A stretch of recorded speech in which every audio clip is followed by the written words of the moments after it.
हमारी अगली कहानी का नाम है गरुण, सुदर्शन चक्र और श्री कृष्ण की रानियों का गर्व भंग। एक बार भगवान श्री कृष्ण ने गरुण को यक्षराज कुबेर के सरोवर से सौगंधिक कमल लाने का आदेश दिया।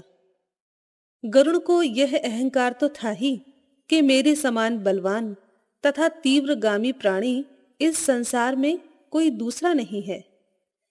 वे अपने पंखों से हवा को चीरते हुए तथा दिशाओं को प्रतिध्वनित करते हुए गंधमादन पहुंचे और पुष्प चयन करने लगे। महावीर हनुमान जी का भी वहीं पर आवास था। वे गरुण के इस अनाचार को देखकर उनसे बोले, तुम किसके लिए ये फूल ले जा रहे हो और कुबेर की आज्ञा के बिना ही इन पुष्पों का विध्वंस क्यों कर रहे हो? गरुण ने उत्तर दिया, हम भगवान श्री कृष्ण के लिए इन पुष्पों को ले जा रहे हैं। भगवान के लिए हमें किसी की अनुमति आवश्यक नहीं दिखती। गरुण की इस बात से हनुमान जी कुछ क्रुद्ध हो गए और उन्हें पकड़कर अपनी कांख में दबाकर आकाश मार्ग से द्वारका की ओर उड़ चले। उनकी भीषण ध्वनि से सारे द्वारकावासी संत्रस्त हो गए। तभी सुदर्शन चक्र भी हनुमान जी की गति को रोकने के लिए उनके सामने जा पहुंचा। हनुमान जी ने झट से उसे भी अपनी दूसरी कांख में दाब लिया। भगवान श्री कृष्ण ने तो ये सब रचना रची ही थी। उन्होंने अपने पार्श्व में स्थित रानियों से कहा, देखो, हनुमान क्रुद्ध होकर इधर ही आ रहे हैं। यहाँ यदि उन्हें इस समय सीताराम के दर्शन न हुए तो वे द्वारका को समुद्र में डुबो देंगे। अतः तुम में से कोई तुरंत सीता का रूप बना लो। मैं तो देखो यह राम बना। इतना कहकर वे श्री राम के स्वरूप में परिणत होकर बैठ गए। अब रहा जानकी जी का रूप बनाने को, तब कोई भी न बना सकी। अंत में भगवान ने श्री राधा जी का स्मरण किया। वे आईं और झट श्री जानकी जी का स्वरूप बन गईं। इसी बीच हनुमान जी भी वहां पर उपस्थित हुए।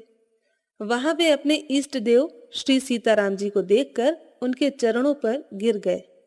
इस समय भी वे गरुण और सुदर्शन चक्र को बड़ी सावधानी से अपने दोनों बगलों में दबाए हुए थे। भगवान श्री कृष्ण ने, जो उस समय राम वेश में थे, उन्हें आशीर्वाद दिया और कहा, वत्स, तुम्हारी कांखों में ये क्या दिखलाई पड़ रहा है?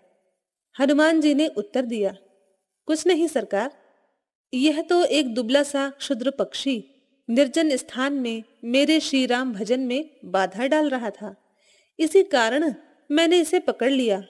और दूसरा यह चक्र सा एक खिलौना है, यह मेरे साथ टकरा रहा था, अतः इसे भी मैंने दाब लिया।